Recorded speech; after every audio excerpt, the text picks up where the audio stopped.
Las dos caras de la moneda. Sin exageración, sin especulación. A partir de este momento, Mañanas Blue es periodismo en radio. Bienvenidos. Bienvenidos, muy buenos días, son las 6 de la madrugada, 40 segundos, un gusto saludarlos y acompañarlos en esta mañana en que Bogotá vive un histórico racionamiento. Comienza en 2 horas, a las 8 de la mañana, racionamiento que no teníamos desde hace 40 años, el último había sido de este tamaño en 1984 por un tema similar de en ese momento, una de las peores sequías tal y como lo estamos viviendo hoy, con niveles de embalse en niveles críticos. A las 8 de la mañana es el corte de agua, turno 1 hoy en Bogotá, son 286 barrios, en total 10 localidades. Barrios del norte, del centro y del sur de Bogotá están en Antonio Nariño, Barrios Unidos, Chapinero, Mártires, Puente Aranda, Rafael Uribe, Santa Fe, que es en el centro, Teusaquillo, un poquito más al norte, Tunjuelito Sur, Usaquén norte de Bogotá. Así que es una zona muy vasta y diversa, larguísima, millones de personas que se quedan sin agua esta mañana y hasta mañana a las 8 de la mañana. Y mañana a las 8 de la mañana, turno 2. Y el sábado a las 8 de la mañana, turno 3. Por no ahorrar, por no ser conscientes, lo de hoy es en la práctica un castigo para los gobernantes que no han tenido la previsión y para la sociedad en Bogotá que no ha hecho caso, de momento no han funcionado no suficientemente los planes de ahorro. En las últimas horas el alcalde Galán, autoridades de la ciudad recorrieron los embalses, estuvieron en Chingaza, en San Rafael y encontraron que cada vez es peor la situación. Si eventualmente no lloviera, el próximo mes de mayo nos quedamos sin agua en Bogotá. Afortunadamente, estamos en una época de sol muy fuerte. Afortunadamente, la semana entrante debería comenzar a llover. Y así a finales de abril y más en mayo. Pero estamos con ese cuento, la verdad hay que decirlo, desde hace rato. Y nada que llegan las lluvias, por eso el tema del ahorro de agua es en serio. Colombia no solo enfrenta esta mañana crisis por el racionamiento de agua, sino también por el racionamiento o el fantasma del racionamiento para el tema de energía y de gas. Colombia nunca había tenido que importar gas, no para los hogares, no para las industrias, pero en el año 2025 tendríamos que hacerlo, según las alertas de los productores de Naturgas, los gremios que dicen que se nos van a acabar las reservas si no hay nuevos contratos. Intentando responder a eso, el gobierno prepara una serie de medidas, dice el ministro de Minas, Andrés Camacho, que ha llamado el Pacto por el Desabastecimiento de Gas. Traducción, medidas para evitar el racionamiento de gas. Si usted consume gas en su hogar, como yo, seguramente en alerta. Primera decisión del gobierno, traer gas desde Venezuela con un acuerdo de PDVSA que comienza con poner plata para recuperar ese viejo gasoducto que no está habilitado. Es el tubo que podría significar traer gas desde Venezuela. Traer gas de los yacimientos en alta mar, los yacimientos offshore, lo piensan, lo calculan para este mismo año. Es muy probable que el presidente de Ecopetrol anuncie con bombo y platillos hoy en el Congreso de Naturgas que hay un nuevo pozo encontrado. Pero también están pensando habilitar la producción de gas en los llanos, traerlo al interior del país a través de ductos que hoy solo se usan para mover petróleo, que son oleoductos, volverlos gasoductos. Bienvenidos, vamos a hablar de estos temas, racionamiento, el fantasma de gas, del agua, que ya no es un fantasma, que está aquí a la vuelta de la esquina, comienza a las 8 de la mañana, pero también el tema de tarifas de energía. En un debate de control político, el ministro de Minas anuncia que viene intervención de tarifas de energía para regular el asimétrico mercado, por un lado el de los generadores, por el otro lado el de los distribuidores. La intervención sería para que los generadores de energía en todo el país, muy pocos la verdad, multinacionales, cobren un poquito más barato las tarifas de energía que están por las nubes. El gobierno amanece controlando también y decidiendo el futuro del sistema de salud para otros 754,000 pacientes después de la intervención de la EPS SOS, que opera fundamentalmente en el Valle del Cauca, intervenida, como lo había hecho la superintendencia con Sanitas y la nueva EPS. Ya el gobierno tiene más del 51% de los pacientes en Colombia. Esta EPS, SOS, funciona no solo en el Valle, también en Cauca, Quindío y Risaralda. Ya son EPS 6 las intervenidas en los últimos 8 días. Ya les voy a explicar también de la decisión de la Corte Constitucional que pone nuevos requisitos para quienes tienen o quieren trasladarse de fondos privados de pensión hacia Colpensiones, que había, la verdad, una estampida. La Corte evaluó 25 tutelas que llegaron hasta el año 2009 y tomó una muy interesante decisión, concluyendo que los afiliados que quieran pasar al régimen, se llama de prima media, en Colpensiones, van a tener que demostrar, antes se hacía mucho más fácil, van a tener que demostrar que hubo mala asesoría o que hubo inconvenientes en ese paso por los fondos privados de pensiones. Así que esa carga de la prueba se revierte un poquito, lo interpreta el presidente Petro muy a su estilo, diciendo que es una decisión muy grave porque, según él, encarcela a los afiliados en fondos privados. La verdad es que no los encarcela, simplemente hará más lento y con más condiciones porque era relativamente fácil pasarse de los fondos privados, dice el presidente Petro, que es una decisión tomada en la Corte Constitucional para hacer más ricos a los banqueros, y lanza una diatriba hacia uno de los conjueces, el exministro Juan Camilo Restrepo. El presidente lo ataca, la verdad, muy duramente, dice que tomó decisiones en favor de los fondos privados porque garantizó el traslado de billones de pesos en créditos y es mantenedor como ministro de Hacienda del sistema privado de pensiones. Ya les voy a contar de esa pelea. El presidente termina cazando una pelea, en realidad otra, la enésima, con la Corte Constitucional.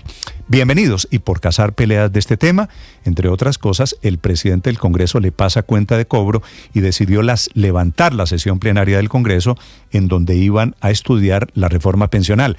Claro, el presidente, que se ha dedicado a atacar, a decirles corruptos que están comprados a los parlamentarios, se aburrieron los parlamentarios y ahora el presidente, que no tiende puentes, tiene que soportar que le están, es cierto, saboteando sus reformas. Son las 6 de la mañana, 7 minutos.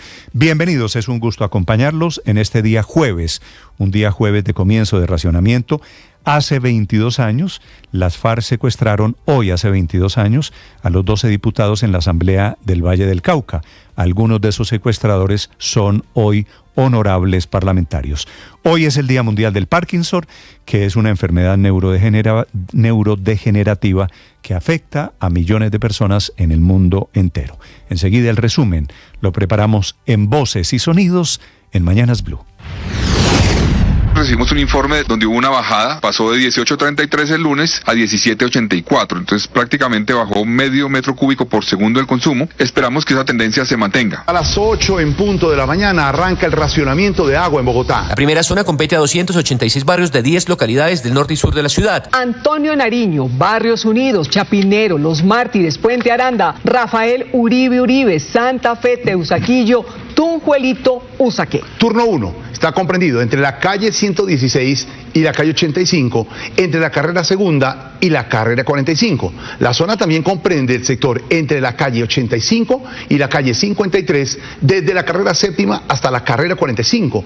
La gerente de la empresa de acueducto de Bogotá, Natasha Bendaño, explicó qué puede pasar si no llueve en el embalse de Chingaza. En el escenario extremo de que hubiera 0 afluencias, estamos en este momento más o menos en 55 días del sistema Chingaza. El IDIGER ya ha avanzado, obviamente, en lo necesario en tener carrotanques y tanques de agua de 5.000 metros cúbicos que permitan, obviamente, llegarle a aquellas instituciones que lo requieran. Por su parte, las instituciones educativas privadas y públicas de la zona 1 del racionamiento recibieron instrucciones del distrito de cómo tendrán que sobrellevar sus clases en medio de la contingencia. Carlos Roberto Ramos es rector de uno de los colegios del distrito. Se mantiene la prestación del servicio educativo presencial. No habrá en ninguna medida alteración de este servicio.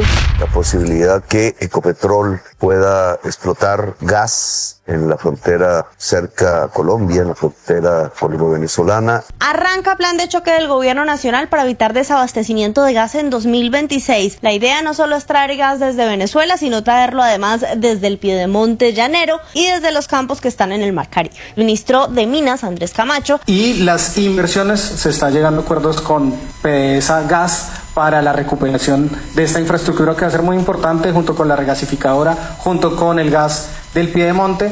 Alejandro Castañeda, presidente de ANDEC. Pues lo único que libera gas y podría dar una disponibilidad de gas es que llueva en los próximos años, que no necesitamos tanta térmica y que el gas que tiene la térmica se lo venda a la demanda nacional. La presidenta de Naturgas, Luz Estela Murgas. No podemos depender de una única opción externa, ni tampoco podemos depender de fuentes externas habiendo descubrimientos de gas en Colombia. El gobierno prepara una intervención del precio de la energía en Colombia. Así lo confirmó el ministro de Minas, Andrés Camacho. Ya es evidente la necesidad de intervenir un mercado que no garantiza competencia real. Incluso en las reglas del mercado neoliberal, la premisa fundamental, ¿cuál es? La competencia nos dará precios eficientes. Y la crítica situación de los embalses que abastecen en Bogotá también preocupa la posible escasez de energía. Juan Ricardo Ortega, presidente del Grupo Energía de Bogotá. Pero ya tenemos riesgos y el problema de estos sectores es que las inversiones toman 5, 6, 7 años y ya sabemos con todas las cifras serias que en el año 26 no va a haber suficiente energía en el centro del país. La Corte Constitucional endurece el paso de los trabajadores de fondos privados a Colpensiones. Y es que antes el fondo de pensión, ya sea privado o del público, era el que estaba obligado a demostrar que había informado sobre las consecuencias del traslado. Ahora el juez podrá intervenir, pedir pruebas, al igual que el fondo de pensiones e incluso el usuario. Y así el juez tendrá la obligación de valorar la prueba en conjunto y tomar una determinación. El magistrado de la Corte Constitucional, Jorge Enrique Ibáñez. Se discute la ineficacia del traslado de afiliados del régimen de prima media con prestación definida al régimen de ahorro individual con solidaridad debido a problemas de información ocurridos entre 1994 y 2009. La Superintendencia Nacional de Salud, en uso de sus facultades y de sus funciones de inspección, vigilancia y control, acaba de hacer la intervención forzosa administrativa y la toma de bienes, haberes y negocios de la EPS Servicio Occidental de Salud, SOS. Tras la intervención de la EPS SOS, las autoridades de salud del Valle del Cauca expresaron preocupación por efectos para la atención de los vallecaucanos. La secretaria de Salud del departamento, María Cristina Lesmes. Con esta EPS intervenida, el 70% de los vallecaucanos hacemos parte de esas EPS intervenidas. Hará más complicada la situación de la red pública y privada por los atrasos en los pagos.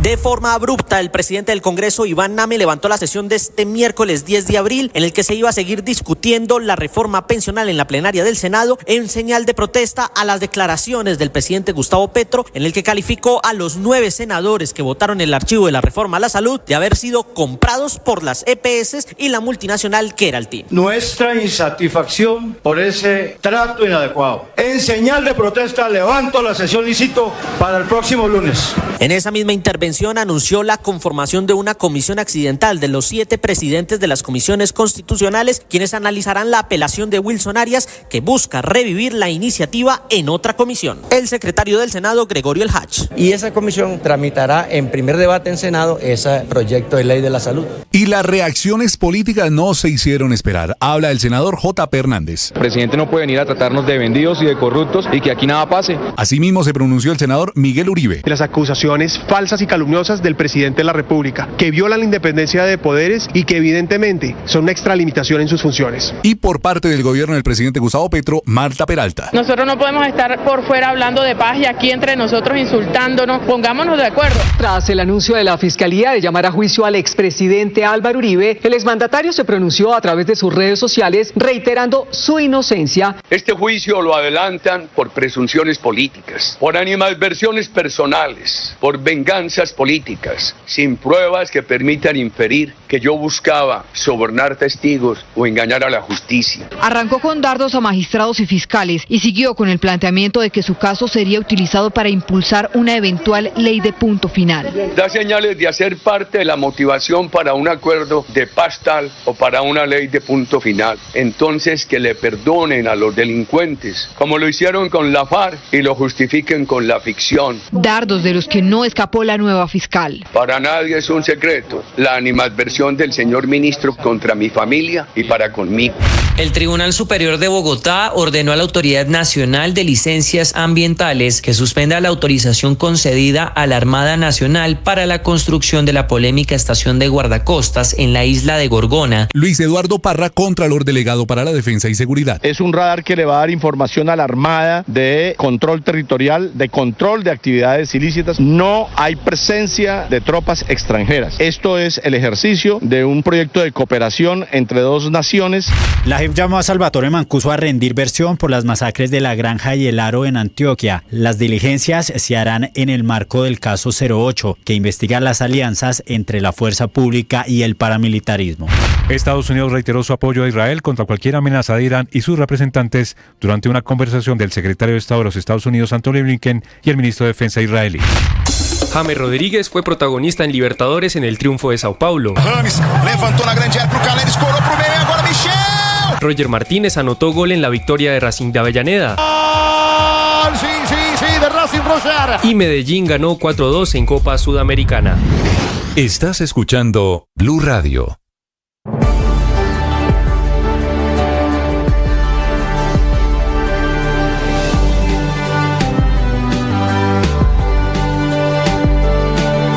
Atención, hay una noticia urgente. Señoras y señores. Tendencia a nivel global. Bienvenida, mil gracias por estar con nosotros hoy aquí en Blue Radio. Usted enfermo por el fútbol y los compañeros de seminario en retiros. Rezando rosario y yo.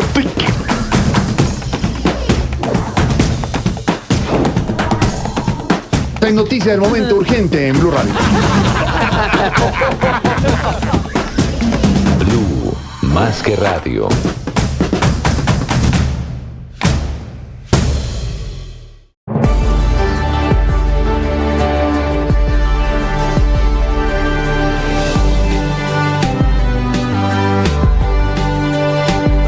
Lidiamos con enfermedades mentales y con conflictos emocionales, y es muy difícil hablar de eso en voz alta.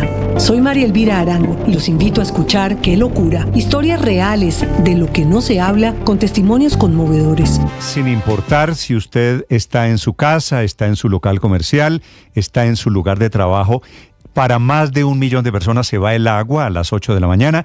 Son 286 barrios, en total ubicados en 10 diferentes localidades.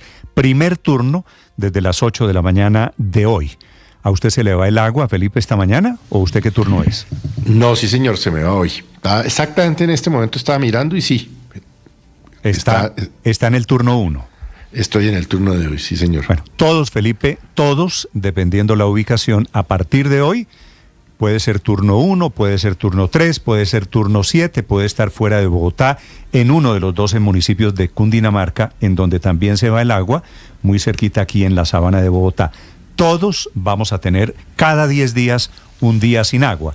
Y el mensaje es ahorre, porque esto es en serio, no solo racionamiento de agua, sino también posibilidades de un racionamiento de energía. Nicolás Rodríguez. Néstor, buenos días. Hoy Bogotá se enfrenta al nuevo ciclo de racionamiento de agua desde las 8 de la mañana. En horas de la mañana de ayer miércoles, el alcalde Carlos Fernando Galán realizó un sobrevuelo sobre el embalse San Rafael, uno de los 2 afluentes del sistema Chingaza que abastece el 70% de las aguas de la ciudad. Además, reveló que en las últimas horas hubo un efecto positivo tras el llamado de alerta a todos los bogotanos. Hoy recibimos un informe del consumo del día de ayer, donde hubo una bajada. Pasó de 18.33 el lunes a 17.84, entonces prácticamente bajó medio metro cúbico por segundo el consumo. Esperamos que esa tendencia se mantenga. Por su parte, el alcalde persiste que aunque hay disminución de consumo, no es hora de bajar la guardia, pues el racionamiento hasta ahora inicia y la situación es crítica. Confirma que desde el distrito se planea una estrategia que permita elevar el nivel del embalse Chingaza a un 20% a final de mes y a un 75% a finales de año, a través de cortes de agua, el ahorro ciudadano y las lluvias pronosticadas, que Néstor,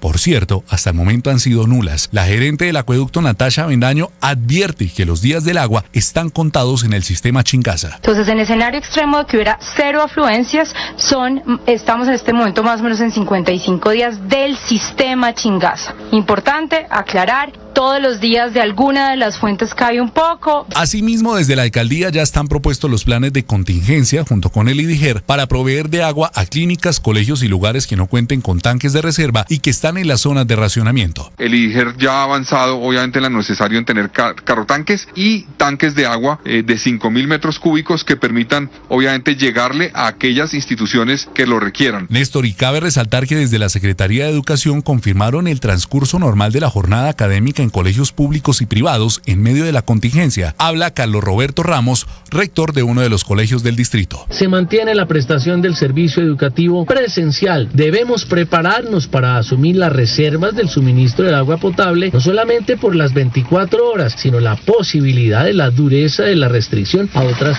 24 horas en las próximas semanas o meses, dependiendo la información de la Alcaldía de Bogotá. Debemos acompañar a todos los estamentos en las instituciones educativas para el uso óptimo de los recursos. Para este jueves 11 de abril, 10 localidades y 286 barrios regirá el primer turno de la restricción, entre las calles 116 y calle 85, entre la carrera segunda y la carrera 45, entre la calle 85 y la calle 53, entre carrera séptima y carrera 45, entre la calle 85 y calle 26, entre avenida Caracas o la carrera 14 y la carrera 68, entre calle 26 a calle 44 Sur, entre carrera sexta y carrera 68. Las localidades de racionamiento son Antonio Nariño, Barrios Unidos, Chapinero, Los Mártires, Puente Aranda, Rafael Uribe, Santa Fe, Teusaquillo, Tunjuelito y Usaquén. Por otro lado, es válido recordar que también está habilitada el chat de WhatsApp Chatico, donde usted podrá consultar los horarios y los lugares de racionamiento. Nicolás Rodríguez, Blue Radio. Nicolás, gracias. 6 de la mañana, 21 minutos. Está saliendo el sol.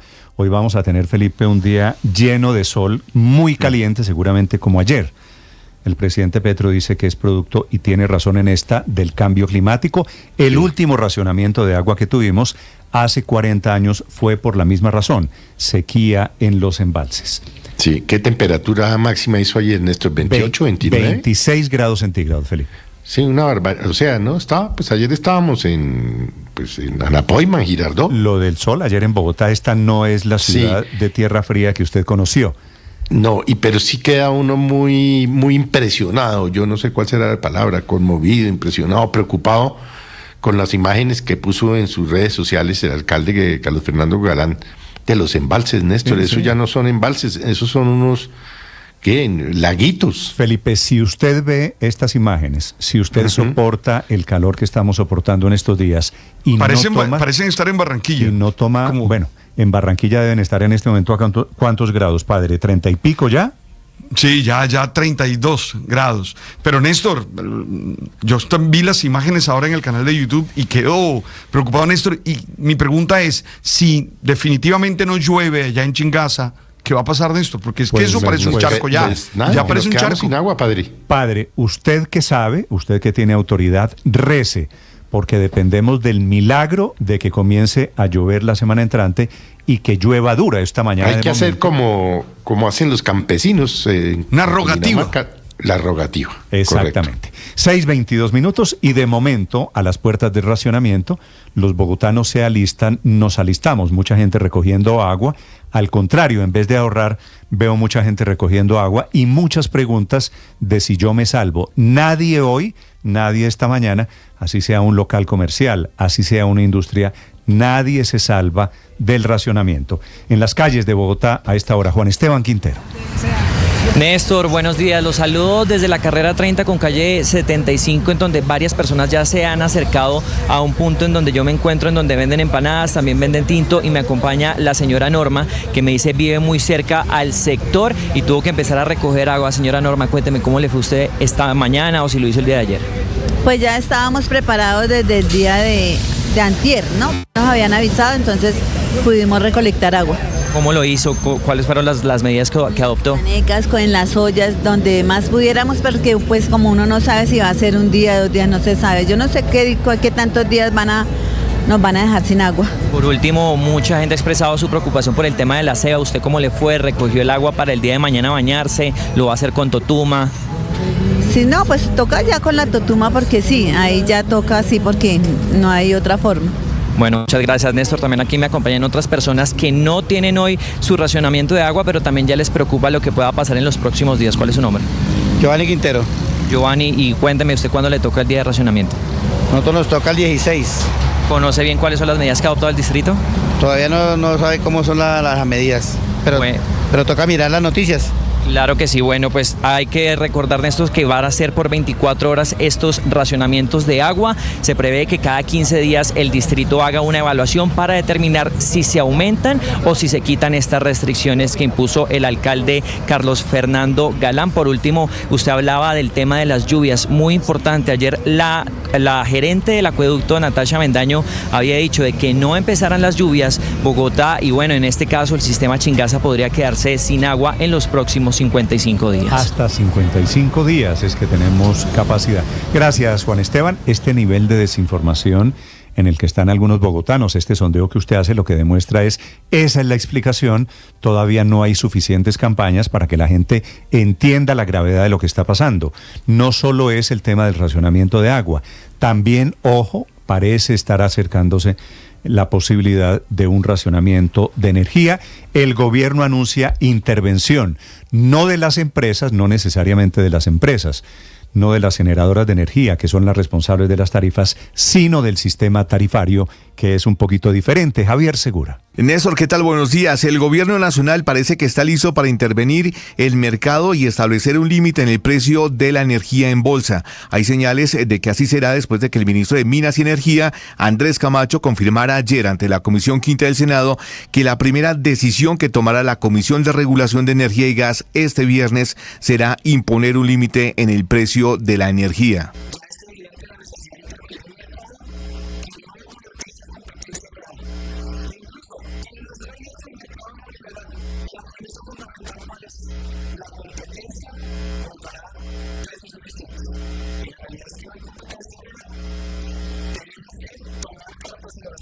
Asimismo, la CREC estudiaría la posibilidad de habilitar un crédito de hasta 2 billones de pesos para las comercializadoras que han llevado la peor parte en esta crisis, entre ellas la empresa Aire, quienes han insistido al gobierno nacional en soluciones, pues su tarifa se ha elevado un 33,8% en el último año. El gobierno defiende su intención de intervenir en el mercado a través de la CREC, que ya tiene quórum suficiente para tomar decisiones en medio de la crisis energética que atraviesa el país.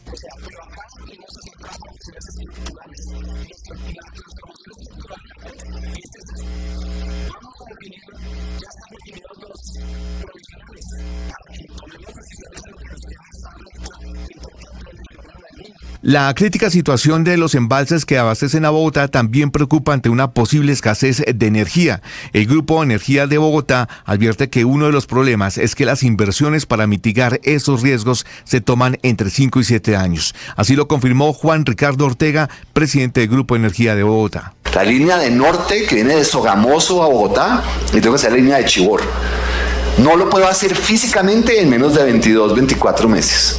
Y ya sabemos, con todas las cifras serias, que en el año 26 no va a haber suficiente energía en el centro del país. Es casi seguro que el gobierno tomará decisiones sobre las millonarias ganancias de las generadoras de energía cuando hay regiones en donde los usuarios están literalmente embargados por los altos costos de la energía, como es el caso de la costa caribe colombiana. El Ministerio de Minas y Energía ya publicó la hoja de vida de Juan Camilo Vallejo en la página de aspirantes para ser el nuevo comisionado de la CREC. A este nombramiento se suman los decretos con la designación de otros 2 integrantes. Se trata del presidente de la Agencia Nacional de Hidrocarburos, Orlando Velandia, y Antonio Jiménez, quien ya ocupó este cargo en noviembre de 2023, pero los 2 estarán en calidad de encargados. Y es que el presidente Gustavo Petro ya tiene 3 delegados en la CREC, pues allí tienen asiento el ministro de Minas y Energía, Andrés Camacho, quien presidirá la comisión, el ministro de Hacienda y Crédito Público, Ricardo Bonilla, y el director del Departamento Nacional de Planeación, Alexander López. De manera que en ese contexto, la intervención del mercado solo será cuestión de días. Javier Segura, Blue Radio. O de horas, Javier. Gracias. 6 de la mañana, 28 minutos. Y el otro fantasma es el del gas. El gobierno está anunciando un plan de choque a varias bandas, incluyendo traer gas desde Venezuela, porque nos estamos dando cuenta que el gas también es necesario, como pasó ya en otros ejemplos a nivel internacional. El plan de choque, el gobierno lo llama diferente. Es un plan de abastecimiento de gas en el cual están metidos Ecopetrol y por el otro lado PDVSA desde Venezuela, que significa reparar el viejo gasoducto. Con la información sobre el gas, Marcela Peña. Hola Néstor, buenos días. Si el gobierno no actúa, comenzaremos el 2025 con pie izquierdo, sin suficiente gas para cocinar o para tanquear los taxis. Pero el gobierno dice que va a actuar a través de un pacto por el abastecimiento de gas, que no es otra cosa que un plan de choque para evitar el desastre. El plan incluye las siguientes medidas. Primero, este mismo año traer gas de los campos costa afuera. Segundo, en un año poner nuevo gas del Piedemonte Llanero, que hoy está en unos contratos operados por Ecopetrol y Parex. En tercer lugar, sigue pensando el gobierno en la posibilidad de importar gas desde Venezuela. Habló el ministro de Minas, Andrés Camacho. Pero lo que habíamos venido trabajando especialmente con Ecopetrol ha sido la revisión de la infraestructura del gasoducto, que como lo vi en el Congreso tiene 1 kilómetro que fue desmantelado, pero se ha venido haciendo la revisión tanto con PDVSA como con Ecopetrol de la infraestructura y pues del propósito que tenemos de recuperar la infraestructura de este gasoducto. Camacho insiste en que la decisión del gobierno nacional es que no se firman nuevos contratos de exploración, sino que se van a aprovechar los existentes, y en esa línea se viene una cascada de modificaciones a los contratos que hoy ya están firmados, pero para facilitarles la vida a las petroleras y sobre todo el bolsillo, todo con el objetivo de aumentar la exploración. El presidente de la Agencia Nacional de Hidrocarburos es Orlando Velandia. Una garantía bancaria que hace que usted le capturen un monto importante de recursos que garantizan las inversiones exploratorias. Estamos analizando, lo habíamos hecho años anteriores, pero no habíamos avanzado en el tema. Creo que es el momento de que mirar cómo para que cumplan esos objetivos exploratorios les ayudamos a las compañías que garantizándonos nuestras inversiones no lo hagamos a través de este modelo que les captura un importante volumen de recursos en caja. Hoy hay varias preguntas en el aire sobre el plan del gobierno. Por ejemplo, muchos expertos creen que el gas costa afuera va a estar listo en 2026 o 2027 y no es claro cómo lo van a poner en el mercado en este 2024 si ni siquiera hay oleoductos construidos. Además, tampoco es claro cuánto costará ni cuánto va a durar la reparación del gasoducto entre Colombia y Venezuela. Para completar, la única planta de importación que tenemos hoy funcionando, que es SPEC, tiene su capacidad prácticamente copada con el gas que necesitan las plantas de energía térmica. Alejandro Castañeda, presidente de ANDEC, ve un panorama en materia de gas desalentador.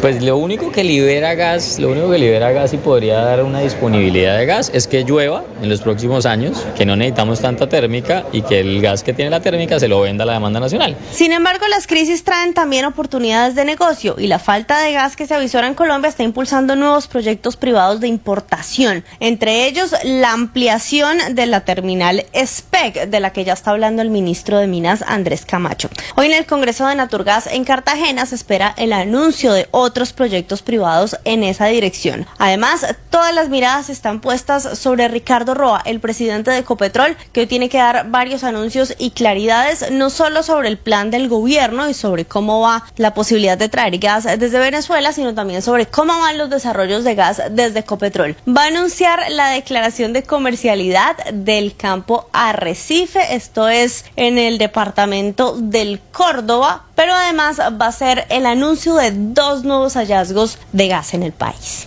Marcela Peña, Blue Radio.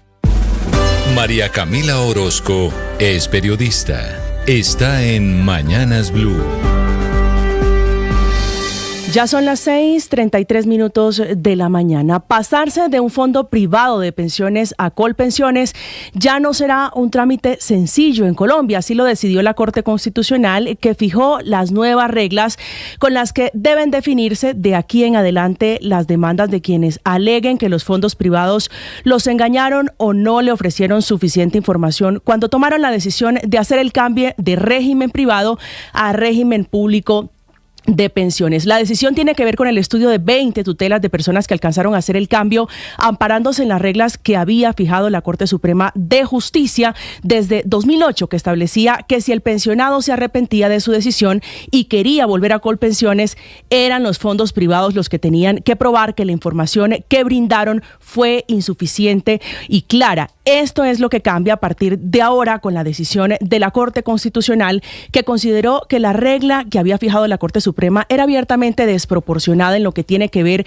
con la carga de la prueba. Es decir, que de ahora en adelante quien demande deberá aportar pruebas que soporten su dicho, más allá de decir que la información no fue suficiente sobre las consecuencias, y el juez debe decretar, practicar y valorar en igualdad de condiciones todas las pruebas que soliciten las partes. Si bien la Corte Constitucional mantiene la bien conocida doble asesoría, es decir, la exigencia a los fondos privados para que suministren información clara, pertinente y suficiente a los usuarios que desean trasladarse de régimen, resuelve de fondo un asunto que no es menor, porque cierra un poco el boquete solo este año de unas 7,000 personas que lograron el cambio de régimen con el argumento de no haber sido informados lo suficiente cuando tomaron la decisión de dar el salto del privado al público, y también cifras que dicen, según la Superintendencia Financiera, que en los últimos 14 años casi 1.4 millones de colombianos lograron hacer el cambio. Se mete en esta discusión el presidente Gustavo Petro, cazando una nueva pelea con la Corte Constitucional y también con el doctor Juan Camilo Restrepo, con juez. El presidente Petro está hablando de cárceles, afirmando que encarcelarlos allí, refiriéndose a los colombianos, a los afiliados, es negarles su derecho a la pensión y una vejez digna, dividiendo nuevamente, asegurando que con esta regla ganan los banqueros y pierde el pueblo y la Constitución de 1991. La verdad es que la Corte Constitucional no ha dicho que no se pueda pasar de un fondo privado a Colpensiones, solo que hay unos requisitos que no se estaban pidiendo y que ahora se deben cumplir para hacer la justicia más garantista y para garantizar la igualdad en los derechos en estos procesos que se cuentan en cerca de 35,000 en temas pensionales. Camila Carvajal es periodista. Está en Mañanas Blue. 6 de la mañana, 36 minutos. El gobierno amanece controlando y decidiendo el futuro del sistema de salud para otras 754,000 personas, que son los afiliados de la EPS-SOS, Servicio Occidental de Salud, intervenida ayer por la Superintendencia. La misma suerte de Sanitas, Nueva EPS, Famisanar, Asmed Salud y Sabia Salud, que son las 6 EPS que actualmente están bajo intervención forzada. Así las cosas, ya la Superintendencia controla los recursos y el sistema de salud para 27 millones de colombianos en medio de la crisis por el problema financiero y la insuficiencia de la UPC, Unidad de Pago por Capitación. La EPS-SOS opera en el Valle del Cauca, Quindío, Cauca, Risaralda, y dice el superintendente Luis Carlos Leal que esta intervención tiene los mismos alcances que las dos intervenciones de la semana pasada. Se toma el control administrativo, se ordena un interventor y se removió la junta directiva. Así las cosas, la Supersalud controla ya el 70% del sistema, por ejemplo, en un departamento como el Valle del Cauca. Esta nueva intervención es otro camino hacia la reforma de salud por decreto, porque la intervención de SOS se toma apenas 2 días después del decreto que pone a la ADRES como el superbanco de la salud para pagar, bajo la figura de giro directo, las atenciones en salud. Finalmente, es la Superintendencia anunciando nuevas intervenciones y estudiando al mismo tiempo la solicitud de cierre de la EPS Compensar, una solicitud que está cumpliendo 8 días y de la que todavía no hay respuesta de la Superintendencia para saber el futuro de los afiliados a esa EPS, que de manera voluntaria levantó la mano pidiendo salirse de la atención de los pacientes del plan básico, de los afiliados a ella. Paola Ochoa es periodista. Está en Mañanas Blue. 6 de la mañana, 38 minutos, racionamientos de agua, planes para ahorrar luz, proyectos para afrontar la escasez de gas y en medio de todo, menores perspectivas de crecimiento para Colombia este año. Malos augurios del propio Banco Mundial, que ayer recortó por segunda vez consecutiva su perspectiva para la economía colombiana en 2024, reduciéndola del 1.8% que proyectaba en enero a tan solo 1.3% en las últimas horas. 30% menos en tan solo 3 meses, que coincide con los estragos del fenómeno del Niño, con el aumento en el índice de incertidumbre y con la caída de la inversión en el país, especialmente en sectores críticos como la vivienda y como las obras civiles, que ahondan la caída en la inversión del 25% en el último año, y también por las persistentes caídas en producción y ventas de industria manufacturera y comercio, cuyos números rojos continúan este año con caídas del 4.3 y 4.1% respectivamente en enero, pasando por uno de sus peores momentos, con 27 de 39 sectores que mide el DANE registrando caídas en su producción y 26 actividades con fuertes caídas en sus ventas. Preocupante panorama económico que llevó al Banco Mundial a recortar nuevamente los pronósticos para Colombia este año, gracias a lo cual seremos, junto a Ecuador, el país que menos crecerá de toda América Latina, muy por debajo de México, Brasil, Chile, Perú, Uruguay, Panamá, Costa Rica, Honduras, El Salvador, Guatemala o Nicaragua, algunos de los cuales también tuvieron recortes en sus proyecciones de crecimiento para este año, pero ninguno a niveles tan bajos como el 1.3% proyectado para Colombia, que crecerá a la mitad de la mayoría de países de América Latina, capítulo aparte, por supuesto, del caso de Argentina, para el que se anticipa una recesión con una contracción del 2.8% por los fuertes ajustes de Javier Milei. Juan Camilo Maldonado es periodista. Está en Mañanas Blue. 6 de la mañana, 40 minutos. El gobierno del presidente Gustavo Petro sufre otro golpe con un nuevo revés en el trámite del Plan Nacional de Desarrollo, luego que la Corte Constitucional ordenó que esa ley tendrá que volver al Congreso para una nueva revisión en su trámite. Golpe y salvavidas, porque el Senado tiene 30 días para volver a votar el Plan Nacional de Desarrollo. El magistrado de la Corte Constitucional, Juan Carlos Cortés, quien tiene a cargo el estudio de 2 demandas contra esa ley, presentó una decisión en el que pide que la norma sea devuelta al Congreso para que se subsane un vicio de trámite en la votación de conciliación. Si bien Cortés encontró que hubo vicios de forma para tramitar el proyecto, no pidió que se caiga la ley, sino, contrario a eso, que se haga un ajuste a través del Congreso de la República.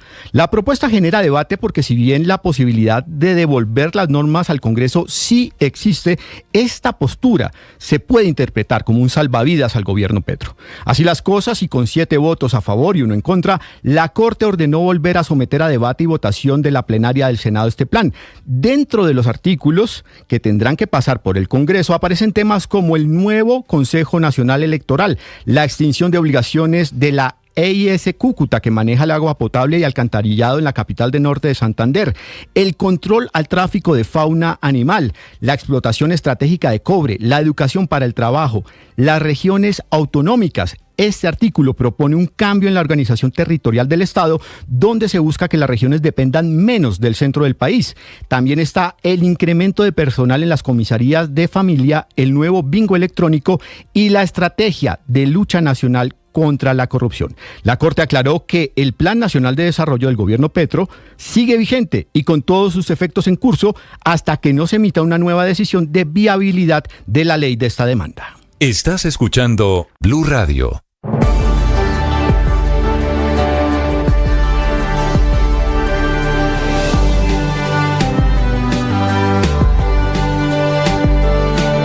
Atención, hay una noticia urgente. Señoras y señores. Tendencia a nivel global. Bienvenida, mil gracias por estar con nosotros hoy aquí en Blue Radio. Usted enfermo por el fútbol y los compañeros de seminario en retiro. Rezando rosario y yo.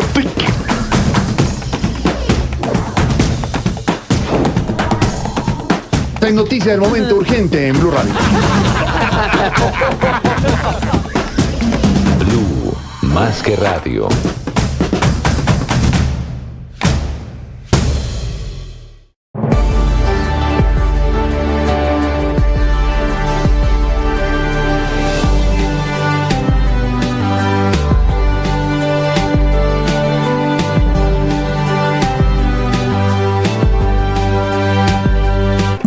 lidiamos con enfermedades mentales y con conflictos emocionales, y es muy difícil hablar de eso en voz alta.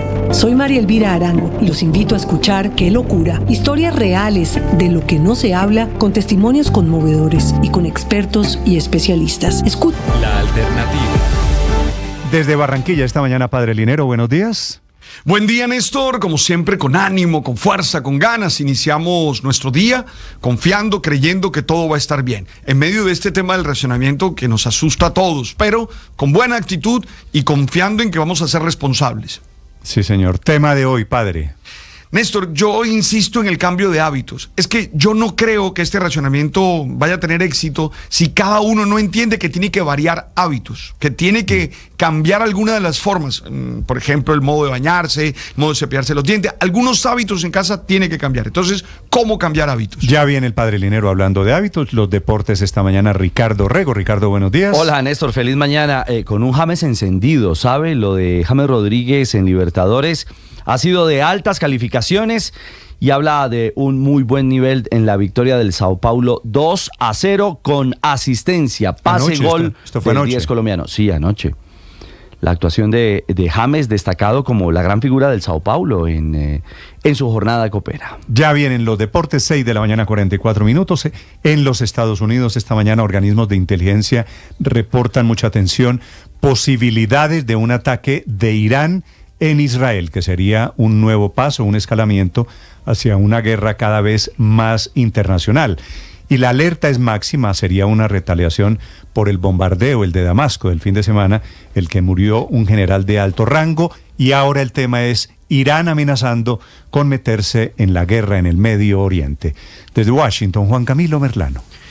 Néstor, buenos días. Mohammad Reza Zahedi era el nombre de ese general de la Guardia Revolucionaria de Irán, dado de baja en Damasco por parte de Israel en un ataque contra un edificio cercano a la embajada de Irán, allá en Siria, a plena luz del día, y que ha sido visto como un escalamiento en efecto de las acciones por parte de Israel. De hecho, el ayatolá, el líder supremo de Irán, prometió que harían que Israel se arrepintiera de ese crimen.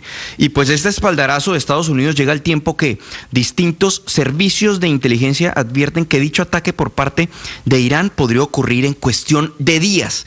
De hecho, el general Eric Kurila, quien es comandante del Comando Central de los Estados Unidos, que está a cargo del área de Medio Oriente, llegará hoy a Israel y se espera que se reúna con el ministro de Defensa, Yoav Gallant. El objetivo es prepararse para un ataque sin precedentes, dicen, desde suelo iraní, que podría ser con drones, misiles balísticos, misiles crucero. Por supuesto que cualquier ataque será respondido con una retaliación por parte de Israel, con el apoyo de Estados Unidos, como dejó claro en las últimas horas el presidente Joe Biden. We also want to address the Iranian threat to launch they're threatening to launch a significant attack on Israel. As I told Prime Minister Netanyahu, our commitment to Israel's security against these threats from Iran and its proxies is ironclad. Let me say it again, ironclad. Quiero hablar de la amenaza iraní, amenazando con lanzar un ataque significativo contra Israel. Así como lo dije al primer ministro Netanyahu, nuestro compromiso con la seguridad de Israel por estas amenazas de Irán y sus proxies es incondicional. Lo dejo claro, incondicional. Y vamos a hacer todo lo que podamos para proteger la seguridad de Israel, aseguró el presidente Joe Biden. En el mismo sentido se expresó el secretario de Estado Anthony Blinken, quien habló anoche con el ministro de Defensa de Israel. En un comunicado del Departamento de Estado, en la misma línea del presidente Joe Biden, aseguraron que el respaldo de los Estados Unidos a Israel es incondicional, y también dieron más detalles de esa llamada. Aseguraron que el secretario recibió de manera positiva el reciente anuncio del gobierno de Netanyahu de tomar medidas para aumentar el flujo de ayuda humanitaria a Gaza, y que discutieron los esfuerzos para la liberación de todos los secuestrados y que pueda haber un cese al fuego en la franja de Gaza. No obstante, Blinken reiteró que errores como el que derivó en el asesinato de los 7 trabajadores de la ONG World Central Kitchen nunca más pueden volver a ocurrir. Néstor. Gracias, Juan Camilo. Si se mete Irán, se meten unas potencias internacionales, se mete Rusia, se mete Estados Unidos, y por eso el susto es que se está encendiendo allí de a poco una guerra internacional. 6:48 a.m, y esta mañana se están asomando, están haciendo gestiones diplomáticas para evitar ese enfrentamiento. Alemania está pidiéndole a Irán esta mañana que no ataque a Israel. Silvia Carrasco. Sí, Néstor, de hecho el Ministerio de Relaciones Exteriores de Alemania ha publicado que esta mañana la ministra de Exteriores de Alemania, que se llama Annalena Baerbock, ha tenido una comunicación con su homólogo iraní pidiéndole que las partes sean responsables para actuar. Dice que le ha pedido que actúen con moderación, que nadie le puede interesar en este momento una escalada regional más amplia. Es lo que ha dicho la Cancillería alemana. Pero también hay una declaración por parte de Rusia. Fíjate que una de las cosas que ha marcado el mandato de Benjamín Netanyahu es que es uno de los pocos países que tiene vínculos con Estados Unidos muy fuertes, pero también muy fuertes con Rusia. De hecho, Israel nunca ha condenado la invasión rusa en Ucrania, pero ahora Rusia le está diciendo que el ataque israelí a la embajada iraní el pasado 1 de abril allí en Damasco ha violado todos los principios del derecho internacional. Lo que está diciendo públicamente el Kremlin es que ese ataque israelí al consulado iraní en Damasco, donde murieron 7 miembros de la Guardia Republicana, de la Guardia de Irán, lo que dice que es una violación a los principios del derecho internacional, y Rusia también entonces está llamando a los países de la región a actuar con moderación. Es la presión que hay en este minuto sobre Irán para frenar ese ataque prometido en el fin del Ramadán por el ayatolá Ali Khamenei, diciendo que iba a castigar a Israel, Néstor. El padre Alberto Linero es periodista y también está en Mañanas Blue. 6:50 a.m. La experiencia de racionamiento de agua en Bogotá es una ocasión para pensar en el cambio de algunos hábitos de la vida cotidiana. Recordemos que un hábito es una conducta que tenemos asumida como propia de nuestra vida cotidiana y es fruto de la repetición del beneficio que nos genera. Forma parte de nuestras acciones inconscientes y se expresa en la rutina diaria que vivimos. Para lograr el objetivo de ahorrar agua en Bogotá, pero también en todo el país, necesitamos revisar algunos hábitos cotidianos y cambiarlos. Por ejemplo, la manera como nos lavamos los dientes, la forma de bañarnos. Ahora, ¿cómo se cambia un hábito? Un hábito se cambia teniendo presente por lo menos 5 acciones. La primera, tener claro cuál es el objetivo. Hay que hacer conciencia de qué es lo que quiero cambiar. Lo segundo, vivir en el presente, hacer conciencia plena de cada movimiento, evitar ser arrastrado por la rutina y darse cuenta de qué y cómo se va a actuar. La tercera es atender a la motivación, esa que tenemos para cumplir la meta. Hay que ser consciente del escenario negativo que vamos a generar si no cambiamos el hábito. Ser conscientes que un buen cambio genera beneficios o que de lo contrario vamos a experimentar sanciones. Lo cuarto, planificar cuándo y cómo vamos a llevar ese cambio, ese nuevo hábito, teniendo conciencia de cada una de las acciones. Y 5, establecer los medios o recursos que nos van a permitir conseguirlo. La teoría dice que en 21 días podemos generar un nuevo hábito. Luego, no debemos desesperarnos, sino ser disciplinados para lograr el objetivo que buscamos. Constantemente tenemos que estar evaluando cómo vamos actuando, buscando volver a subrayar el beneficio, porque eso nos genera mucha motivación. No hay cambios profundos en nuestro proyecto de vida si no hay cambios concretos en los hábitos. Es el momento de ser más dueño de lo que hacemos a diario. Las victorias y derrotas, la pasión y la afición en juego y los datos de lo último en deportes se lo presenta Mañanas Blue. 6:52, momento de hablar de deportes y de hablar de Copa Libertadores, porque ha sido una muy buena vitrina la jornada nocturna para los jugadores colombianos. Con el Sao Paulo titular, James Rodríguez marcó la diferencia, fue fundamental para la victoria 2-0 frente al Cobresal de Chile. James colocó la pelota, una asistencia, un balón cruzado fenomenal, centro del 10 para el 1-0 de Andrés Silva. Y también participó en el circuito de la segunda acción de gol que finalizó Caleri. Jugó hasta el minuto 90+2, salió en medio de los aplausos, la afición de pie, y al final una calificación de parte de los aficionados de 8.1. Así que fue el más destacado en la noche de Copa para el conjunto paulista. Otro que también brilló a nivel internacional fue Roger Martínez, marcando en la goleada del Racing de Avellaneda 3-0 ante el Red Bull Bragantino de Brasil. Roger, el delantero colombiano, marcó el tercero. Salas y Adrián Martínez, el Maravilla Martínez, ya habían ampliado el marcador. En su grupo, Racing es líder con 6 puntos, está al comando de la zona, así que camina bien el panorama de jugadores internacionales en el fútbol internacional. También con Talleres jugó Juan Camilo Portilla, el ex América de Cali. Al final empató 2-2 frente al Barcelona en Guayaquil, en territorio ecuatoriano. Resultado que le permite a Talleres en la Libertadores ser líder de su zona, el Grupo B, con 4 puntos, y le escolta el Sao Paulo de James Rodríguez con 3 unidades. Hoy, a propósito de Copa, tendremos a Millonarios en acción. Jugará en la altura de La Paz, va a los 3.600 metros de altitud de la ciudad donde actúa el Bolívar. Hoy el conjunto boliviano aspira a consolidar su segunda victoria. Comenzó la Copa ganando 4-0 a Palestino de Chile. Hoy enfrenta a Millonarios. Millos viene de igualar 1-1 frente al Flamengo de Brasil en el Campín de Bogotá.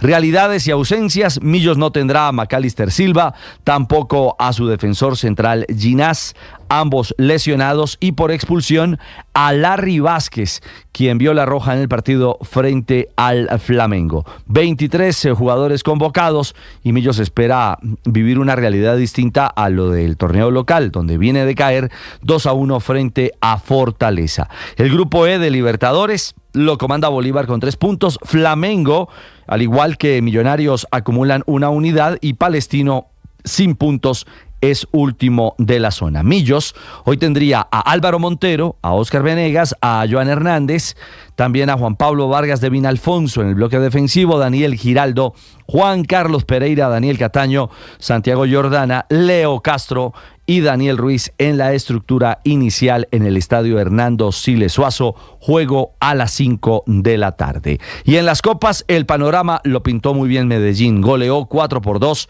a Universidad César Vallejo de Perú. John Vázquez fue gran protagonista con doblete inicialmente, y luego se sumó Brian León, que marcó el tercero.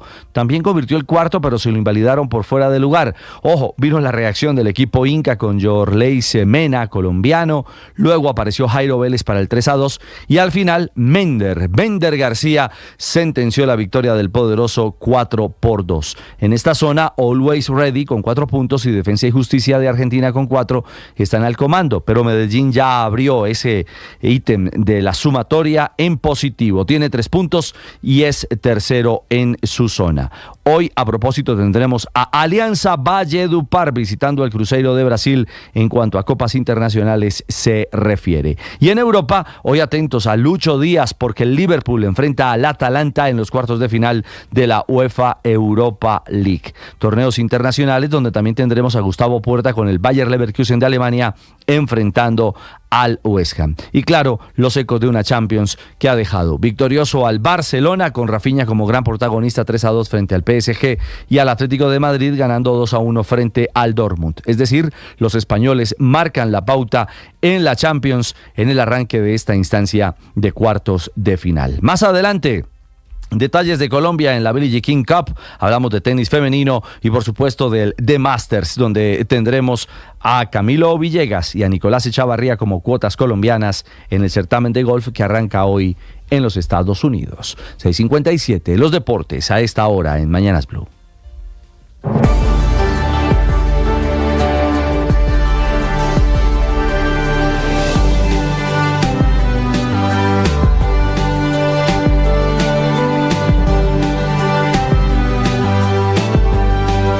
Atención, hay una noticia urgente. Señoras y señores. Tendencia a nivel global. Bienvenida, mil gracias por estar con nosotros hoy aquí en Blue Radio. Usted enfermo por el fútbol y los compañeros de seminario en retiros. Rezando rosario y yo.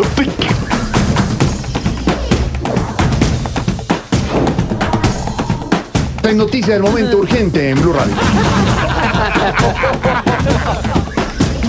Blue, más que radio.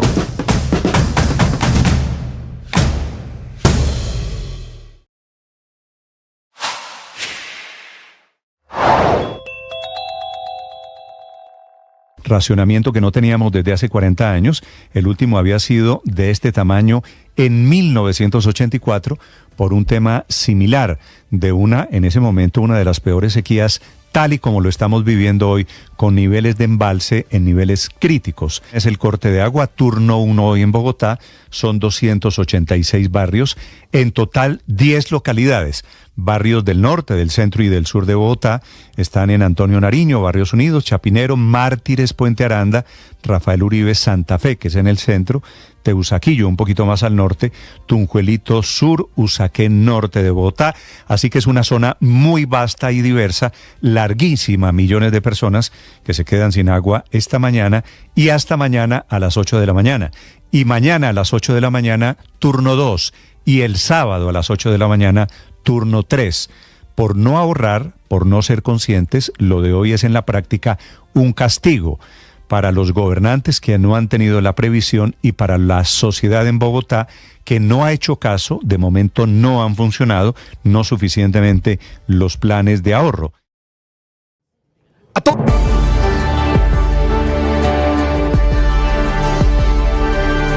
Muchos lidiamos con enfermedades mentales y con conflictos emocionales, y es muy difícil hablar de eso en voz alta. Soy María Elvira Arango y los invito a escuchar Qué Locura, historias reales de lo que no se habla, con testimonios conmovedores y con expertos y especialistas. Escúchenos, este es un lugar seguro. Este podcast es impulsado por porquequieroestarbien.com, el programa de salud mental de la Fundación Santo Domingo. La producción es de La No Ficción y Boombox de Caracol Televisión. Encuentre todos los episodios del podcast en boombox.com o en su plataforma de audio favorita. Boombox Podcast, un mundo por escuchar. Boombox.